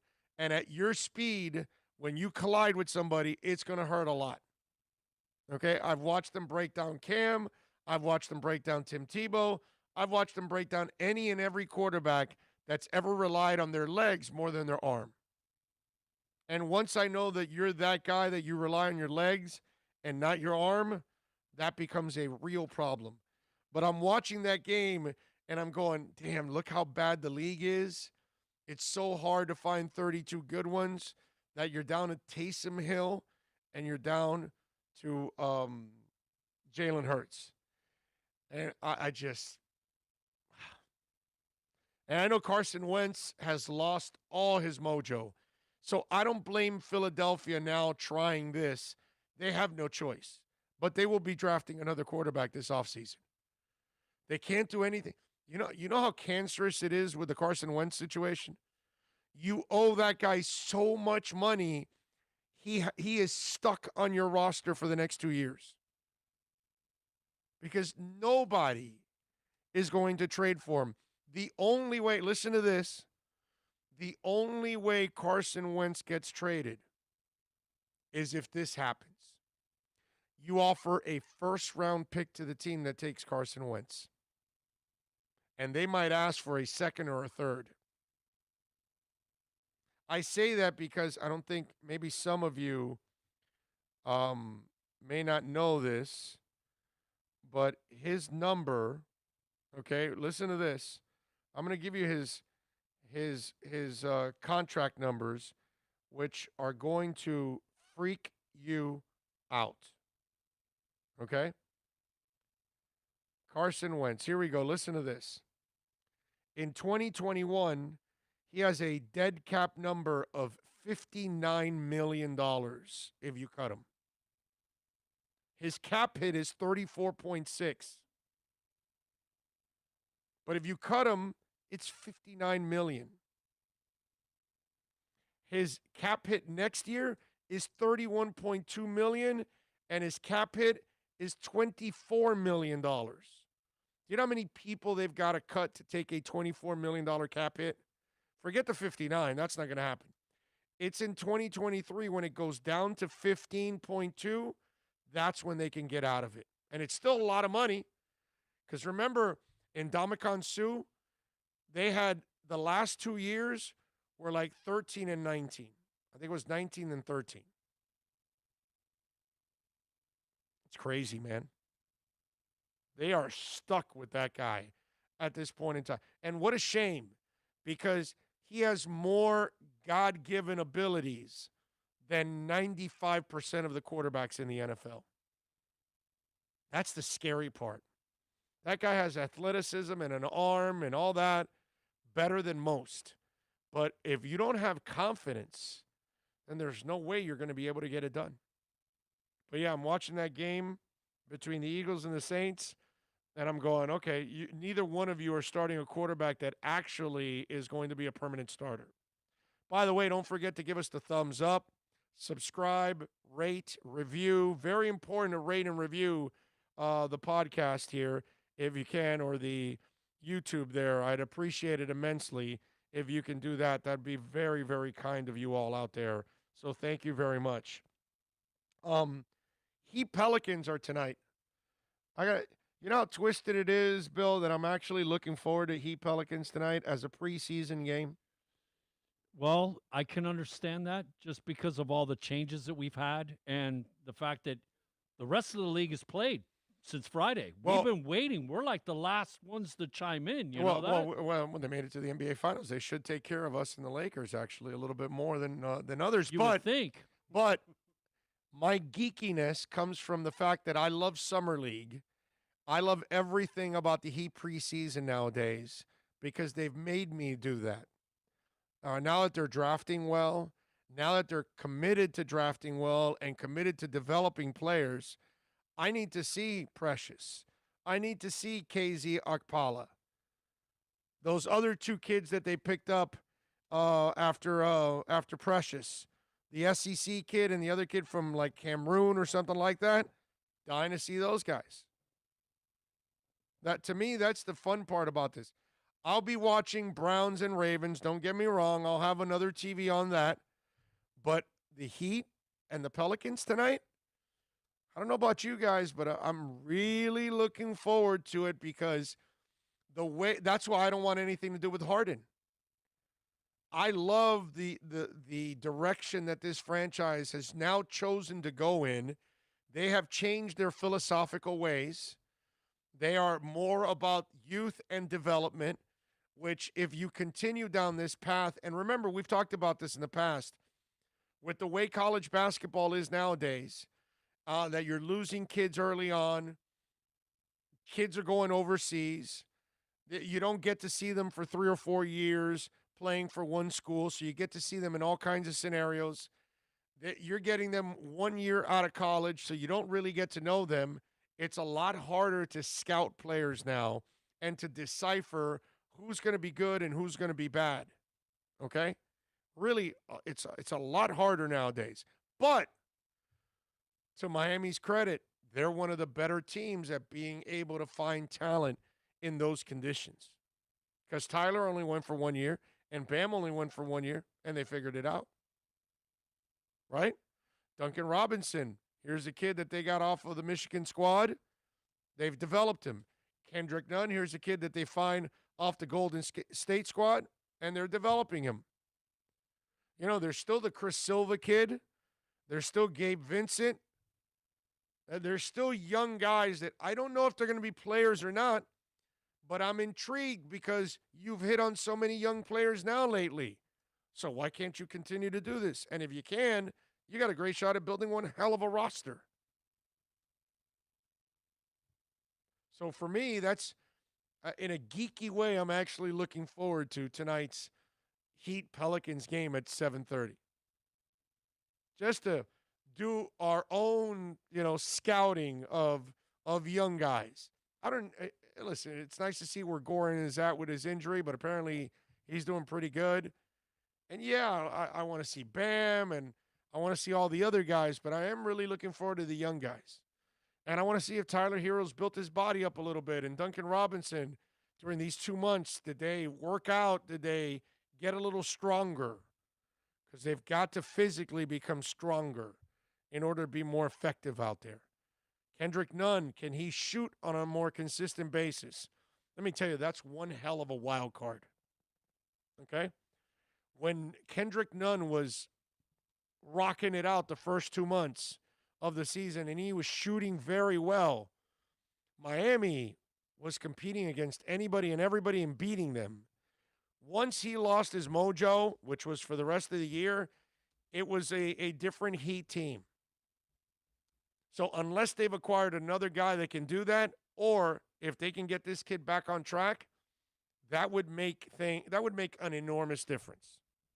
I'm interested to see what Kendrick Nunn we get, because he also had issues in the bubble too. So we will find out. Am I wrong? There is no G League this year? Nope. And that's strictly a financial decision, I'm assuming. Of course. Because Definitely. to have to test all of them and the logistics of that, besides trying to run the NBA. They're not going to be in a bubble, so exactly. You're going to have all kinds of cases. And, so it would be just an absolute nightmare. But it sets Miami back because they got several young players that they need to develop. That's what I'm. Are they going to allow these guys that would normally be G League to at least be with the major team and expand out to 8? 50, it's a 15-man roster, my brother. It's still 15. Hard for your NBA, but your G League. I mean, I don't know how that. I don't know if you know what I'm saying, because we've got guys there that are potential. Yeah, but if those guys can go overseas and make money, I'm sure they have to let them go, because you have taken away. Do you retain their rights? These, I don't these know. are all good. I don't know. Good questions, because yeah. As well as I do, there's 3 or 4 guys that are going to end up on NBA rosters someday. Maybe. You're right. Yeah. I mean, that's just playing it safe. Yeah. That's what we've shown in the past that we do. Yeah. Jose Baño says, "You the man, Big O." Thank you. I'm not. How can I be the man if you the man? Like the pass to Grant. Grant wasn't open. I don't know what that is about. I guess he's going back and forth with Bromar. He says, DF is asking, how many of the Dolphins' remaining 3 games do they win? Pats, Raiders, Bills. They win 2 of 3. They beat the Pats. They beat the Raiders. They lose to the Bills. Okay? All right? Pittsburgh. I'm going by this unhealthy team. Now, if you can get them all healthy by the Buffalo game, then you got a shot against Buffalo. But you got to be a lot closer to having, and I don't even think Gesicki will be ready for that one. But you've got to be healthy to beat the Bills. Pittsburgh continues to slide. Buffalo continues to win. They get the number 2 seed. The last week doesn't matter. We beat Buffalo because they don't need the game. They're slotted at the 2 seed. How about that? We go 3-0. That's fine, but it doesn't make me happy if we're beating them without their guys. That's not going to do anything for me. I get that, but I want 3 wins to ensure that we get in, because I could see a 10-6 team not making the playoffs, and I would hate like hell to be that team. Beat the on Patriots the outside looking and in. beat the Raiders at least, and I'm good. Get me those 10 wins, and I'm really, really good. I'm wanting playoffs, bro. Yeah, I think the 10 wins gets you the playoffs. I really do. I think 10, you sneak in with one of the final spots in there. But, yeah. No, I'm with you there. I get you. I get you. Hey, so the Cleveland Indians are going to change the name of their team? To what? What would be the Indians' name? What's synonymous with Cleveland? I know people have already thrown the LeBrons out there enough already with that. Okay. We can't call them the Cleveland Hall of Famers just because they have the rock and roll and the pro football, because that just doesn't go with Cleveland. I'm talking about the Browns. Actually, Canton has the NFL. Well, you know what I mean. But it's 45 minutes away. You just upset a whole bunch of people that live in Canton. It's 45 minutes away. I've done the drive. I'll do the drive again this year. You could call them the roller coasters, because they are up and down, and they have a whole bunch of roller. They have the best roller coaster parks. Those 2 in the country. Sandusky, Ohio, and what's Cleveland's the other one? Always really Cedar good. Point. It's actually Right? Cedar Point. Yeah, it is Cedar Point. And Kings. And Kings Island is Sandusky. Okay, but I mean, you could call them the roller coasters because they are up and down. Yeah. They're really good or really bad. Yeah. And they got the roller coaster parks back it up. What is Cleveland going to rename their team now that they're going to eliminate the name Indians? Huh? The Cleveland Streamers, or Steamers, I'm sorry. Cleveland Workers. Dan Horsley says the Cleveland baseball team. Shaking my head. Big O, I appreciate your opinion more than anyone, but I'm done with Jakeem. Maybe he can make me eat crow. Ian, dude, I can't argue with you here and tell you you're wrong about Jakeem. The kid drops too many balls. I love Jakeem too, and I can understand people having no patience with Jakeem anymore. I don't think anybody can tell you anything different, Ian. You know, it is what it is. The Cleveland Porta Potty. Nice. Cleveland Bone Thugs. The Yankees should change their name next. Yankee is a racist term. Is it really? I didn't know that. Why is Yankee a racist term? See, from me being from up north, we're we won the Civil War. We're why there's an adjoined America. We're not rednecks. No, no, Yankees. The British call all Americans Yankees. Actually. Yeah, I don't think I don't look at the Yankees as a racist term. I can't go with that. Super Boom Shack says the Cleveland mistake because of the mistake by the lake. I got you. Okay. It's hard, man. I mean, they are going to go with the Cleveland baseball team for I think the year. I think that's the plan right now to do like Washington. Well, baseball did. season doesn't start for months. They have time still. Yeah, but to market it and get it all set up and everything, like the marketing happens right away the second you do it. Yeah, but that's why Washington did the football thing, like to do it right. Well, but they weren't prepared. That was just something that happened at that moment where all this stuff was piling up on this idiot. But dude, with COVID and everything, do you think they could get this all out by the end of March I don't know. for spring training? I mean, They could if they have a good name for it already. Now, if they haven't decided, you're probably right. I think that's why they're saying they're going to go with the Cleveland baseball. That's probably it because they probably don't know yet. Like, what the hell do you call them? That'll be a big marketing thing, and they'll make a big deal about, hey, Cleveland's going to announce, come to the stadium after COVID when they could actually have fans in the stands. Right. And the first night you could buy stuff. Imagine. That's actually a great marketing idea. Boss says it's racist if you're a Confederate. Exactly. That was good. Lazy Lightsaber says, is Tua currently a top 5 QB? No, of course not. Why would no? Of course, you can't call him that. You got to earn that, bro. It takes a while to earn that. That's not happens with a couple of starts. Let's see. Joshua Walsh says, I thought the South called the Northerners that. Yeah. Let's see. What else do we have? Do you think Miami will trade Devontae Parker? Lester, I'm not sure if they will or can. That's the unknown, my friend. That is the unknown. The Cleveland irrelevance. Okay. They have made the playoffs a couple times lately, the Indians. They haven't been too irrelevant lately. They've been a pretty good club lately. Much better than the Marlins. No, and they have a decent history, man. They've had some good teams. They've got good fans. Yeah. Those Carlos Baerga teams. They lost to the Marlins in '97. Yes. And that team had a lot of young players. That was the Baerga teams. Albert Bell. Albert Bell could hit you with a baseball from second base. You're standing in the center field bleachers in the last row at the top with the Bob Uecker seats, and Albert Bell could throw a baseball from the pitcher's mound and hit you in the chest. So you better not mess with Cleveland. Kenny Lofton, bro. Kenny Lofton. Man, that guy. They had some players on that team, man. That was a fun team to beat in the World Series. Zoe Vegas says, Miami needs a solid slot receiver and a bell cow back.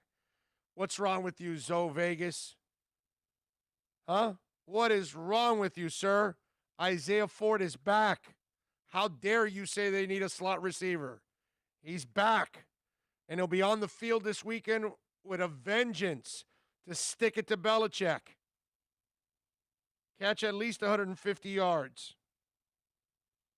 Is there anybody out there that the Dolphins could pick up to help since we have so many injuries? Of course, dude. Bill's available. And Bill's like an athlete. So you could use him at wide receiver.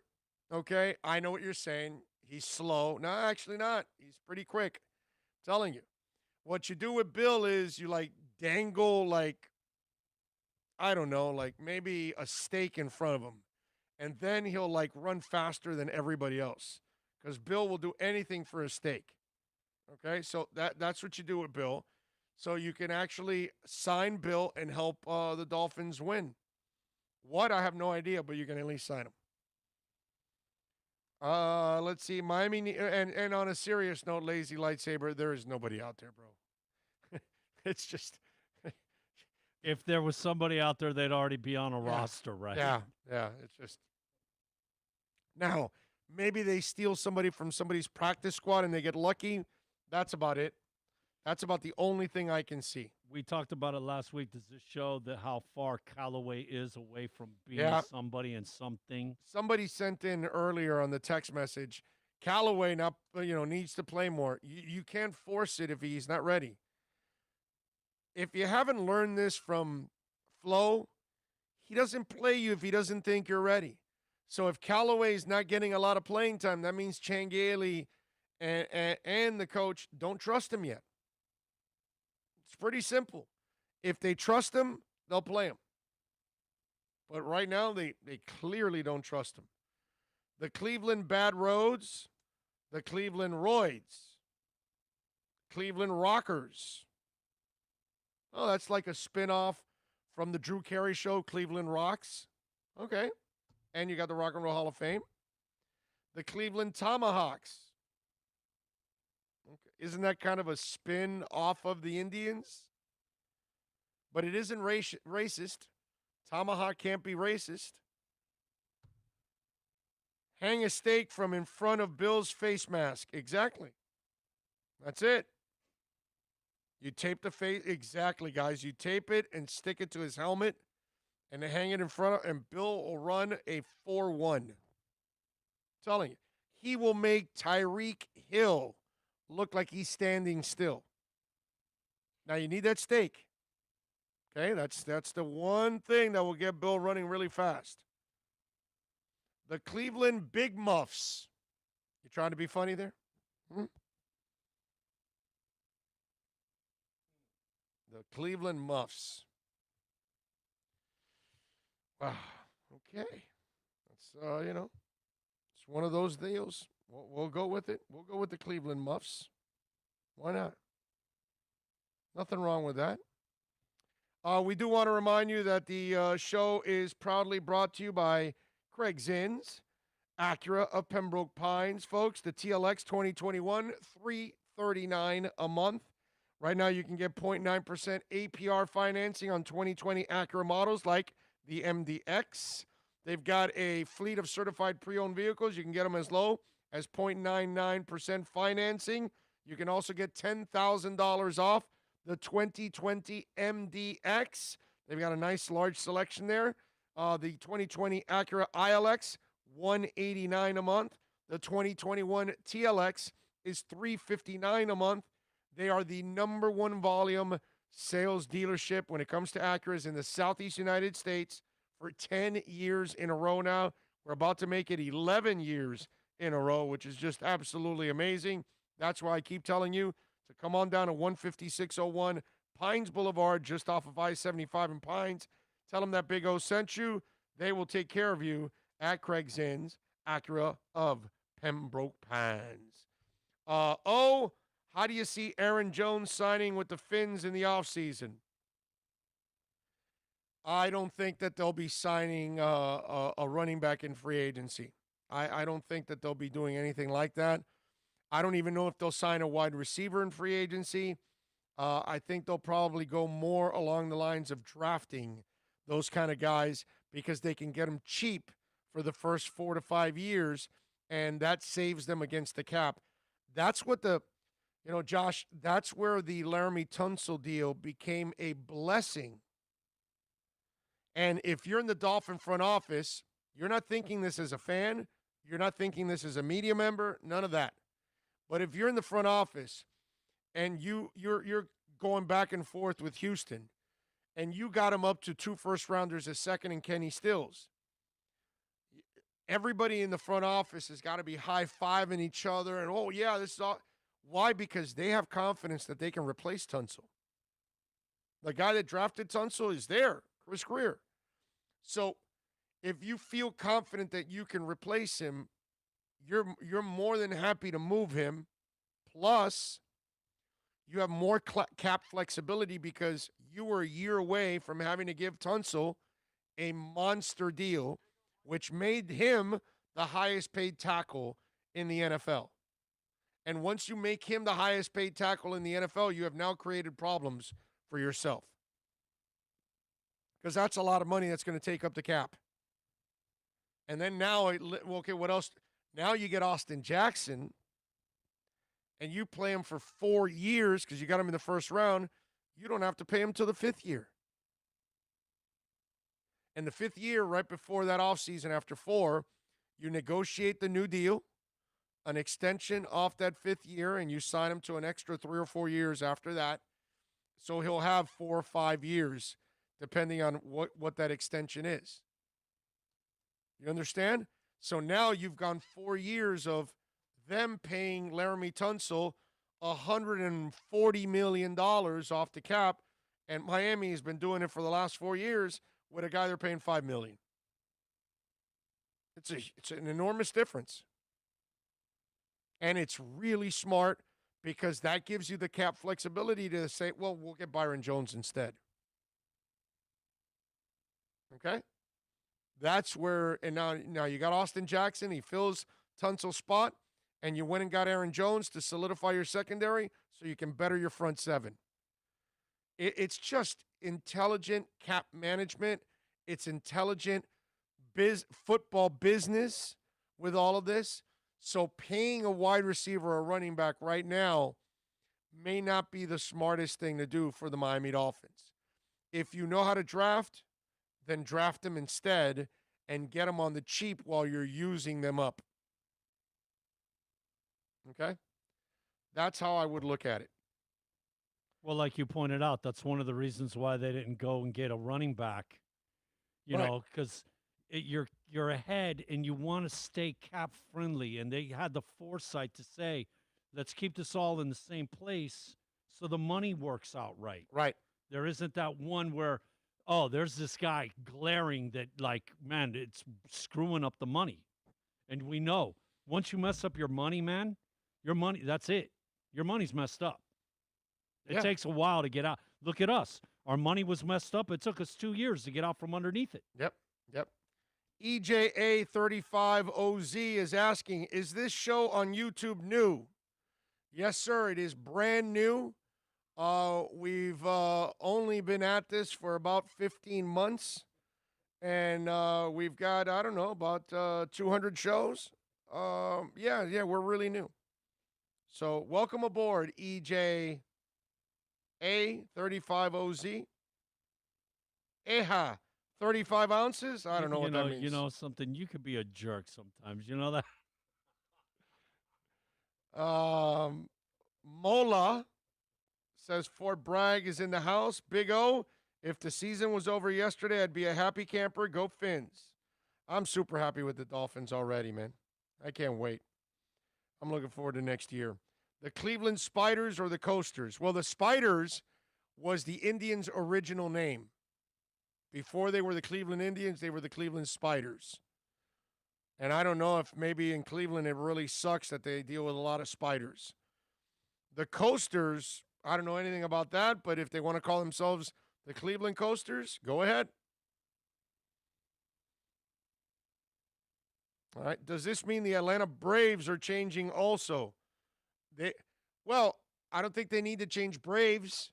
If they want to change their logo, now their logo is no longer the Indian. The logo is an A. That's all it is. I don't think they put the Indian anymore on the Atlanta. Am I right here? Right? I don't think the Atlanta Braves use the Indian anymore. I think you are correct with that. Yes, so sir. I don't think the Braves have to change anything. Now, if they don't want to do the tomahawk chop, is FSU going to do it? You know, FSU's not changing their names because the Seminole tribe is okie dokie with it. Okay? I kind of like it. You know what I mean? I think it's actually cool. But again, I'm not Indian, so it's not my place to say that it's not insulting because I'm not Indian. But if you're Indian and you feel the Indians, you know, whatever, the Seminoles, you name it, the Braves or whatever, their logos, you think they're insulting, then, hey, man, then we need to respect it. But I think Atlanta doesn't use the brave, that you know, the bald Indian with the mohawk, and he's like screaming and all that. I remember that logo.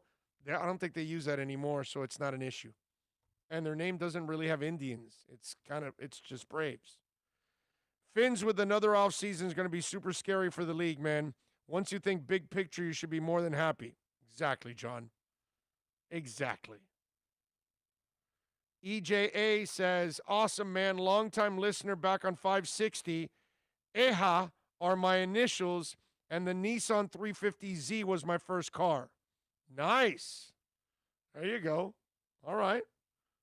All right. I had a 280ZX, but I'm a hell of a lot older than you are. Just show your age there, yeah, buddy. because if your first car's a 350Z, damn. That's At nice. least you didn't say 240, okay? Yeah. And EHA, you got to listen also to OnsideRadio.com. Download the MyTuner Radio app, not TuneIn, MyTuner Radio. Search Onside. We do a show every day from 11 to 2. Alex Dono is there. Brett Romberg will be on at 6 o'clock. Dono's finishing up now. He finishes up at 5. We've got Toast in the morning from 6 to 8. So tune in. Ethan Skolnick's on from 10 to 11. The Morning City, the Morning Juice with Lemon City Live guys are on from 8 to 10. So if you want to hear the best sports talk station in South Florida, you go to OnsideRadio.com. Okay? You'll see when you go up to the website, to the right, there are 2 apps that you can download. It's the best way to listen. You can hit the Listen Live button on the website, but it'll cut out every once in a while. It's not consistent. I'm not going to BS you guys. Download the apps instead. You won't have any problems, any interference, nothing. MyTuner Radio is the app, or Radio FM, and then search for Onside Radio. Hit the favorite, lock it in, and you're all good. Okay? Can Brian Flores still get Coach of the Year with a playoff berth? Zoe, I think he has a shot at it. Now, Stefanski deserves as much praise because it's the same team, and the guy turned it around by changing the culture and getting more out of these guys. So I gotta be objective now.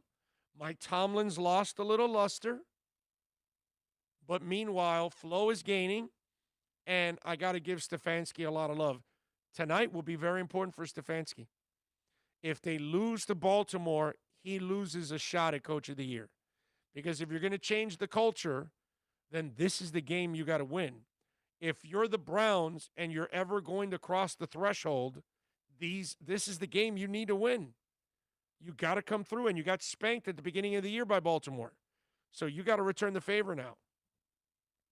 But yes, I would say that he has a slim shot at winning it. Okay?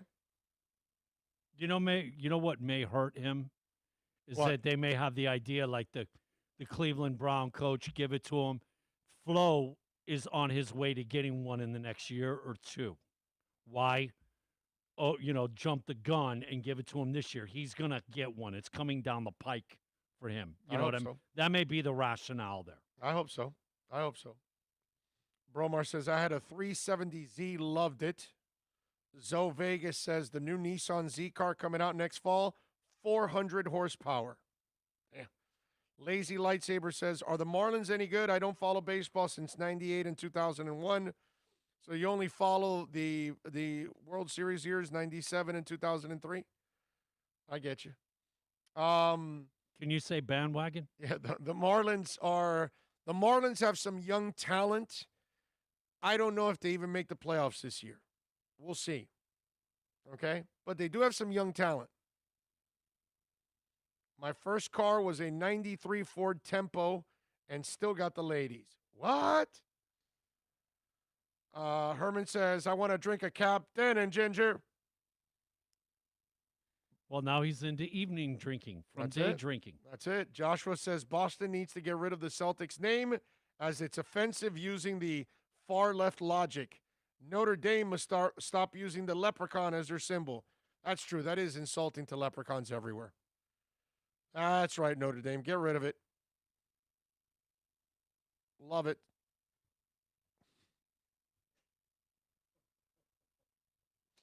You guys are a trip. All right.